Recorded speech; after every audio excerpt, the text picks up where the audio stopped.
Hey guys, in this video, I will show you how to download and install WPS Office on Android. All right, let's begin.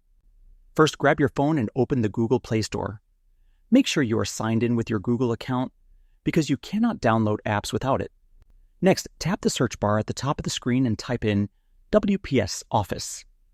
Press search, and you'll quickly find the official app without scrolling through unrelated results. Once the results appear, look for the official WPS Office app with the correct logo and developer name. Tap on it, then press the install button. Your phone will start downloading the app, and depending on your internet speed, the process may take a few moments. After the installation is complete, tap Open to launch WPS Office. If you already have a WPS account, log in. Otherwise, you can create a new account directly in the app. Once signed in, you can begin creating, editing, and viewing documents, spreadsheets, and presentations right from your Android phone. So that's basically how you can download and install WPS Office on Android. That's it for this video. Thanks.